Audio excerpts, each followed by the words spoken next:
네, 매일 아침 지나치지 말아야 될 뉴스, 우리가 꼭 알아야 될 뉴스만 엄선해서 얘기해보는 뉴스 픽 시간입니다. 제가 계속 말씀드렸어요. 우리 염재인 기자하고 한동희 기자 두 분이 번갈아 가면서 뉴스 픽 하는데 응원의 댓글을 좀 가끔씩 올려주는 분들이 계시더라고요. 그래서 생각해 보니까 이 두 분 중에 누가 더 내가 케미가 맞는 사람일까 생각하시면서 한번 응원 댓글 응원 이거 뭐라 그러죠? 서로 간에 좀 싸우는 거 뭐라 그러죠? 싸움 붙이는 거? 이런 거 한번 해보면 재밌을 것 같아요. 오늘 한번 한동희 기자 나왔으니까 한동희 기자 팬들 한번 총 출동해 보시기 바라겠습니다. 자, 한동희 뉴스토마토 기자 나와있습니다. 안녕하세요. 안녕하세요. 네, 항상 싸움 붙이는 노영입니다. 자, 오늘 첫 번째 이슈 한번 보죠. 고발 사주 의혹 때문에 윤석열 전 총장이 지금 사실은 약간 사면 초과 위기에 놓여 있는 듯한 모습인데 여기에 좀 홍준표 의원 화났어요. 그렇죠? 예, 저 어떤 상황일까요? 이게 처음에는 뭐 조성은 씨에 대해서 이렇게 옮겨갔다가 박지원 국정원장 옮겨갔다 이번에는 홍준표 의원에게 넘어갔는데요. 네. 그러니까 결국에 윤석열 전 검찰총장 측이 홍 의원이 정치 공작에 개입을 했다 이런 의혹을 제기를 하고 있습니다. 그래서 홍 의원이 이 부분에 대해서 역공작이다 이렇게 반발을 하고 있는데 1차 컷오프가 오늘인데 이게 계속해서 정면 충돌하는 모습을 보이고 있습니다. 그래서 어제 윤석열 캠프에서 박지원 원장 그리고 조성은 씨 그리고 성명불상자 한 명을 고발을 했는데 이 세 사람이 지난달 11일에 서울의 한 호텔에서 식사를 했는데 한 호텔 말고 그냥 롯데 호텔 네. 말해도 돼요. 다 나와 있어요 이미. 이 자리에서 고발 사주 의혹을 논의했다는 그런 의혹을 제기를 한 겁니다. 네. 그러니까 이게 홍 의원 캠프에서 일하고 있는 이필영 조직본부장이라는 소문이 돌았는데 이 본부장은 이제 언론을 통해서 의혹이 사실이 아니다. 박지원 원장도 모르고 조성은 씨도 모른다 이렇게 해명을 했습니다. 네. 그래서 홍 의원이 직접 페이스북을 통해서 이제 몇 마디 했는데 헛된 꿈은 패가망신을 초래한다 뭐 이렇게 얘기하기도 했고 네. 거짓 소문을 퍼뜨리려고 특정해보라고 이제 윤석열 전 검찰총장한테 기자들이 물었더니 기자들한테 취재를 해보라 이렇게 역공작을 하고 있다 이렇게 지적을 했고 또 참 못된 정치다 이렇게 비판도 했습니다. 그러면서 누가 거짓 소문을 퍼뜨렸는지 다 알고 있다 이러면서 윤 전 총장을 겨냥을 했고요. 그리고 박 위원장, 조성은 씨, 뭐 이필영 씨 모두 다 부인을 하고 있는 상황입니다. 근데 이 사건 되게 웃긴 게 다 부인이에요. 근데 네. 지금 그 이필영이라고 하는 그분은 홍준표 의원의 지금 캠프에서 일하고 있는 것으로 알려져 있는데 이분이 거론된 이유가 전 국정원 직원이었기 때문이죠, 네, 사실은. 그렇습니다. 네. 그런데 어쨌든 본인은 내 이름 거론하는 언론 가만두지 않겠다. 사실 이런 얘기까지 나올 정도로 네.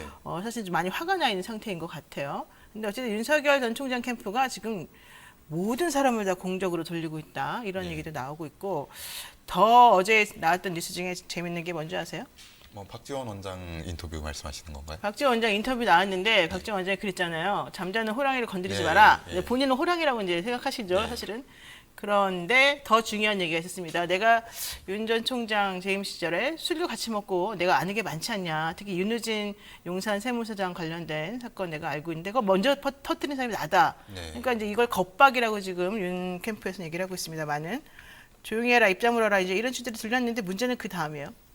뭐라고 했는지 아세요? 윤석열 전 총장 측에서? 이제 술을 자기가 뭐 공적인 자리에서도 그렇죠. 먹은 적 없고 사적인 자리에서 먹은 적도 없다. 뭐 네. 장례식장에서 2번 정도 보긴 봤는데 했는데 같이 그때도? 마시지는 않았다. 뭐 이렇게 얘기를 해서 정확히 알고 있는데 왜 안 말해요 오늘? 주장이 좀 다른. 근데 이게 참 궁금한 게 왜 박지원 원장은 내가 당신하고 술 많이 마셨다 그러는데 네. 윤석열 전 총장은 난 당신을 같이 술 마셔본 적이 없다. 우리가 뭐 어쩌다 우연히 만났을 때도 그냥 그거는 그냥 인사 정도 한 거밖에 안 된다. 이렇게 말하잖아요. 예. 근데 같이 술 마셨다 아니다는 사실은 이게 한 명은 먹었다 그러고 한 명은 안 먹었다 그러고 이게 가능한 얘기입니까? 불가능한 얘기. 이거 어떻게 된 거죠? 누군가는 지금 뭐 기억을 못하거나 뭐 네. 윤 총장이 말하면서 제가 기억을 못했을 수는 있지만이라는 항상 부분이 단서를 있거든요. 까시는군요. 출구를. 그래서 예. 누군가는 지금 잘못 알고 있거나 누군가는 거짓말을 하고 있거나 이런 상황인 것 같습니다. 자, 뭐 일단 왜 그런지 잘 모르겠지만 박지원 원장은 술을 마셨다 그러는데 윤석열 전 총장님은 술을 안 마셨다 그러고 이상해요. 어쨌든 간에 먹은 사람들이 기억을 못할 리가 없는데 하여튼 그래서 박 원장이 오늘 여기에 대해서 뭐라고 말할지 안 할지 좀 궁금하긴 합니다만은 뭐 이 사건 뭐 소체가 뭐 나오는 게 없어가지고요. 여기까지 하고요. 제가 혹시라도 개인적으로 뭘 알게 되면 여기서 즉각 다시 말씀드리는 걸로 정리하겠습니다. 자, 두 번째 이슈 가죠. 검찰 내부 기밀을 이용해서 최은순 씨라고 불리죠. 이 최은순 씨죠. 불리는 게 아니라 윤석열 전 총장의 장모 사건에 대한 뭐 대응 문건을 만들었다. 이게 지금 어제 세계일보에 나온 그런 기사였는데 예. 여기에 대해서 뭐 윤 캠프에서 입장 낸 거는 그냥 언론의 오보를 막기 위한 거였다. 뭐 이런 정도 얘기했잖아요. 네. 그런데 그 내용을 들여다보면 그런 말은 조금 안 맞는 거 아니냐 이런 생각이 드는 게 있어요. 예. 그러니까 결국에 이제 재직 시절에 대검찰청 차원에서 이 대응 문건을 작성한 것으로 확인이 됐는데 네. 그러니까 장모 측의 변호인도 알 수 없는 정보까지 담기면서 이게 검찰 내부망을 통해서 작성된 것 아니냐, 대검이 변호인 역할을 한 것 아니냐 이런 지적이 그렇죠. 나오고 그러니까 있습니다. 검찰 사위와 논란이 사실은 여기서 좀 네, 얘기할 그렇습니다. 수밖에 없어요. 예. 고발 사주에 이어서 계속해서 이런 부분이 나오고 있어서 검찰 사유권에 대한 비판은 계속해서 나오고 있고요. 네. 그러니까 문건을 보면 결국 최 씨에 대해서 피해자 혹은 투자자 이렇게 표현을 했고 관련된 관계인들에 대해서는 피고인이라고 표현을 하면서 그렇죠. 장모에 대해서 보호를 하고 변호를 하는 구조로 기술이 돼 있습니다. 네. 그래서 이게 세 쪽 분량의 문건인데 최 씨가 직접 연루된 4개의 사건에 대해서 뭐 시간별, 인물별로 일목요연하게 정리를 했고요. 여기 사건을 보면 도촌동 부동산 관련 사건, 그리고 정대택 씨 관련 사건, 요양병원 의료법 위반 사건, 양평 오피스텔 사기 사건입니다. 네네.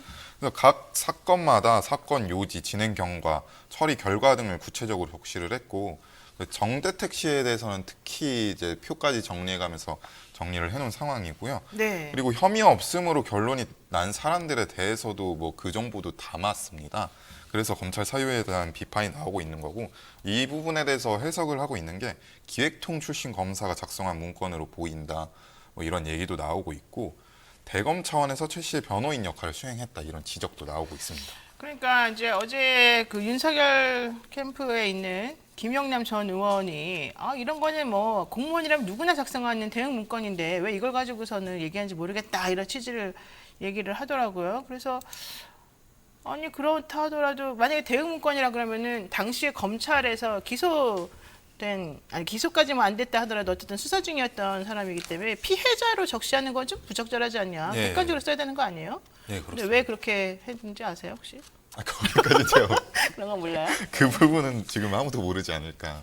그러니까 어쨌든 좀 약간 뭐 대응 차원의 문건 작성이다 이 부분은 좀 안 맞는 것 같고 예. 이게 지금 이제 박범계 법무장관 어제 얘기한 건 뭐 레드팀에서 만든 문건이다 이런 얘기가 나왔잖아요. 예, 그렇습니다. 레드팀 문건이라는 게 뭡니까? 그러니까 이정현 대검 공공수사부장이 뭐 징계위 인순열 검찰 시절에 징계위원회에서 뭐 관련 정보를 수집한 적이 있다. 장모 사건에 대해서 관련 정보를 수집한 적이 있다라는 진술을 했습니다. 네. 이 부분이 이제 레드팀 보고서로 그렇죠.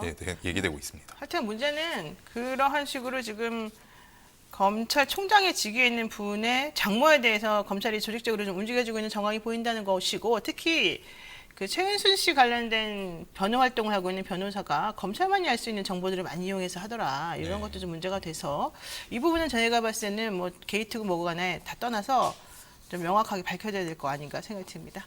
근데 안 밝혀지겠죠. 자, 그리고 세 번째 이슈 한번 보겠습니다. 이건 짧게 봐야 될 것 같은데요. 박병석 국회의장이 이낙연 전 대표 의원직 사태 관련해서 16일 처리하겠다 뭐 이런 얘기 좀 밝힌 예. 것 같아요. 그러니까 예. 어제 이제 박 의장과 이 후보가 면담을 가졌는데 의장께서 이제 본인 의사를 존중한다고 얘기를 했고 사직안을 할 수 있다는 의사를 밝혔습니다. 네. 그래서 이 부분에 대해서 당과 면담을 하고 오늘 민주당 최고위원회에서 이 부분에 대해서 얘기를 하면은 국민의힘이랑 더불어민주당 합의를 해서 16일 내일 처리가 될 것으로 보입니다. 아니 근데 유니스 이젠 전 의원이죠. 의원직 사퇴가 됐으니까 뭐 그분이야 뭐 그렇다고 치는데 이낙연 전 대표 의원직 사퇴는 사실은 상당히 의미가 있고 중요한 것 같은데 결국 처리를 한다는 거네요. 예, 결국 사퇴를 하네요. 지금 본인 의지가 강하기 때문에 처리가 될 것으로 보입니다. 그러면은 이게 종로구민들은 어떻게 생각하실지 이것 좀 궁금하긴 한데. 예, 제가 뭐. 종로구 사람은 아니니까 그냥 넘어가도록 하겠습니다. 네, 오늘 여기까지 하고요. 한노희 기자 고생 많으셨습니다. 네, 여러분께서는 지금 노영의 뉴스인사이드 함께하고 계십니다. 계속해서 댓글 주시면요. 제가 열심히 읽어드리겠습니다. 잠시만 기다려주세요.